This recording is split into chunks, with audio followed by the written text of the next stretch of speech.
अच्छा, तो ये है तुम्हारा वो आशिक जिसको तुम हर रोज हमारे घर पर बुलाती हो और इसके साथ बाइक पर बैठकर मार्केट के लिए भी जाती हो। लेकिन रोहित, ये सब तुम्हें किसने बताया? तो तुम जानना चाहती हो कि ये सब मुझे किसने बताया। तुम्हें तो पता है कि हमारे घर के बराबर में मनु का घर है और उसके घर के बाहर सीसीटीवी कैमरे लगे हुए हैं। तो मनु ने ही मुझे फ़ोन करके बताया था कि रोहित भाई, तुम्हारे घर में हर रोज एक लड़का घर के अंदर जाता है और 3-4 घंटों के बाद वो तुम्हारे घर से निकलता है और कभी कभी तो वो तुम्हारे घर के बाहर बाइक लेकर भी आता है जिस पर तुम्हारी बीबी को बैठा कर लेकर के जाता है। तो मैं सोच रहा था कि चल करके ये सब देख ही लेता हूँ, लेकिन कर्नल साहब ने मेरी छुट्टियां ना मंजूर नहीं की। इसी वजह से मैं तुम्हारे पास नहीं आ पाया और जब कर्नल साहब ने मेरी छुट्टियां मंजूर कर दी तो मैं सीधा घर के लिए इसीलिए आया।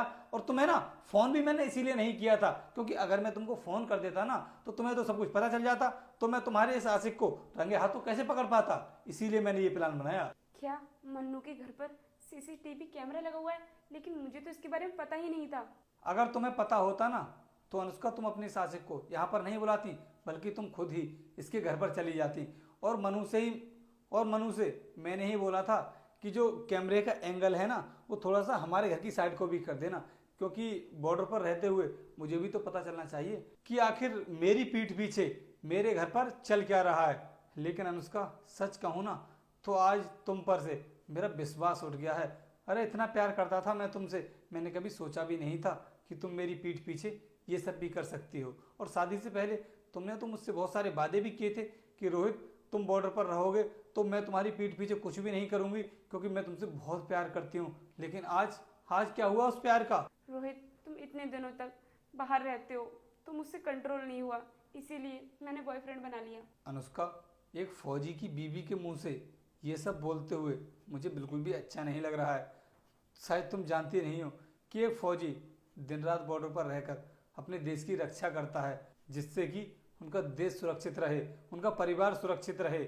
लेकिन तुमने ना मुझे बहुत बड़ा धोखा दिया है।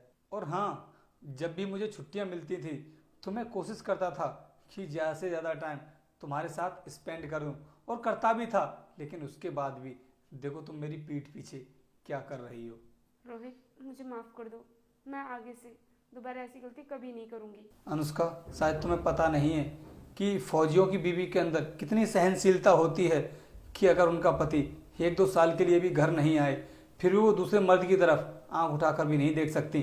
और मैं तो हर 6 महीने के बाद घर आ जाता हूँ, लेकिन उसके बाद भी तुमने ये सब किया। और हाँ,